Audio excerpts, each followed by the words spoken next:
Hello, everyone. Hello, YouTubers. It's Anonymous T. Hope you're having an amazing day today. So, today we have an update on who finally won the HOH comp. So, like most of you, I don't know, for the feed watchers, most of the feeds were down yesterday and did not come back until sometime in the middle of the night. And we found out, unfortunately, that Misha is the new HOH, as I expected to happen. And I'm just so disappointed. I'm very disappointed in Chris Kirkpatrick as well as Shayna for not taking the shot at Todrick last night. I'm not sure whether or not Misha would have had the votes to get out, but you could have at least got out Todrick, because I feel like Todrick's a bigger threat than Mariah's. And I feel like Mariah would, adapt to whatever team, whatever person saved her, whatever alliance saved her. However, I don't know. This is just giving me, the recent All-Star season where everybody knew that Cody was like this comp beast and everything else. And, we had the wall yellers telling them about, Cody and Nicole and their final two. And we had so many receipts. And even when people had an opportunity to do something, they chose not to. They chose to play Cody's game. The same thing happened last season with Big Brother. Once the cookout got to Final Six, they all wanted to help Xavier win. And it's just like, what are we doing? And it seems like the setup this season is to set up for Misha to win, because she's most likely to comp out, especially if she's going to get all of these physical challenges. Now, the one thing that won't happen, that I'm like 99.9% sure won't happen, is the chances of her winning overall. Because I definitely think this first set of people that are going to be getting out, especially if it's all women going back to back to back, then there is going to be so much drama finale night. And they are going to lay in to Misha about her lack of social skills, about her being a mean girl, about, there being group meals and her only making meals for the men and herself. Like, they are not giving this woman anything, even if she is in one of the final two chairs. So, but I'm just disappointed because Chris and Shayna, they did all that big talking in the HOH room, only for them not to do anything, only for them now to probably go back to sucking up under Misha and pretending that everything is cool. And then today on the feeds, I don't know why Todd is trying to make Cynthia out to be the bad guy. Like, she hasn't done anything wrong. She's been super honest. There's been nothing shady about her. If she thought that she was an alliance, she voted according to that. And she has told people to their face whether or not she was targeting them.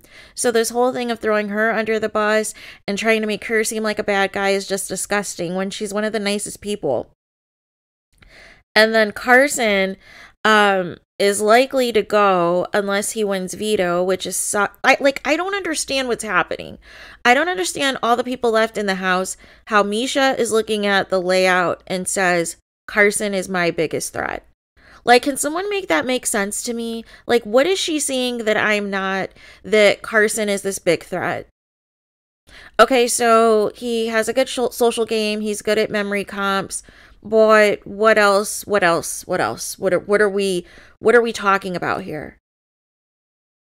What exactly are we talking about? And all of this it just seems as though Todrick feels a certain type of way because he thought he was going to be the only person that could be there, that could be the star, that could get all of the attention. And because people prefer Carson over him, he feels a certain type of way and wants him gone.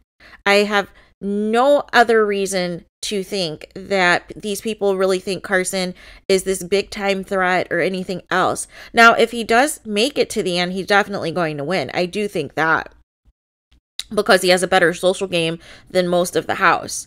But he's not this comp beast that they're trying to make him out to be. He's not this big threat that people are trying to make him out to be when you have an NBA champion there, when you have all these other people ahead of you there that can do more damage. real talk, Chris Kirkpatrick's actually Misha's biggest threat. Because Chris is very likable. Chris has a decent social game with people. And Chris is very private on his alliances and his relationships. And that is going to bode well long term. He actually is Misha's biggest threat. But Misha is not playing her game. She's playing a game that Todd wants to play. Todrick. And honestly, Todrick, I wish he would have won HOH, because he's one of those people who talks a good game, who tries to say that they're going to do all this stuff, but he wouldn't have the balls to put up Carson and Cynthia when it's all said and done, because that would show his hand. And he knows he would get dragged for it. So again, it's just very frustrating, because this is already an accelerated season with, eliminations twice a week and everything else. So there's no like, oh, it's too early to do this, or oh, it's too early to do that. No. This isn't, the classic 3-month version of Big Brother. This is an accelerated, month version, if that. And already there's some shenanigans happening. So I just feel a certain type of way. Like, I want to try to enjoy this season. I miss season 2. I miss the after hours show that was on. I just feel like we are being deprived of so much. And I feel like it's going to be predictable if they're going to just completely, give Misha these physical comps to comp out. And the whole cast is basically over 40 except for Todrick. And it's just not going to be a good look. It's just not. So then there was some sex talk this morning between Todrick and Lamar. Then Todrick was asking Lamar why he was upset, I guess about not winning or whatever. And he said that he is an NBA champion, so he has a certain mindset that either we win or we lose. So yeah, I mean, we'll just see what happens. I just find it interesting that they're trying to keep the people who don't want to be there for as long as possible, but the people who actually are threats, they're not getting rid of. They're getting rid of people who are low on the totem pole that are not going to impact the game the way that they think they will. And I just think Chris really messed things up. Now, it would have exposed Shayna from playing the middle. She would have obviously had to do it, choose a side. But I definitely think that this would have been good for Chris, because it took out somebody who just won who was close to winning the power of veto, and then almost won HOH, was in second place or something. So it'll just be interesting. It'll be very interesting to see where we go from here, because it's very sus right now. It is a very sus situation right now. So we will see.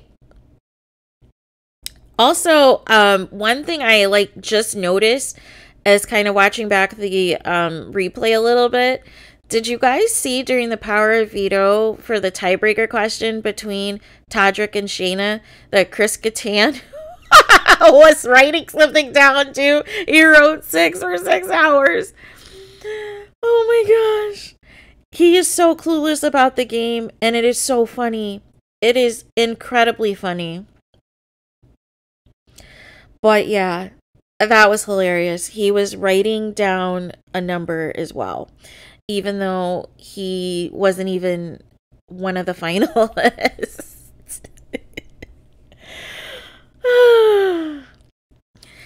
Oh man, you just have to laugh, honestly, at this point. But this is why people think the show is scripted, when it already seems predictable.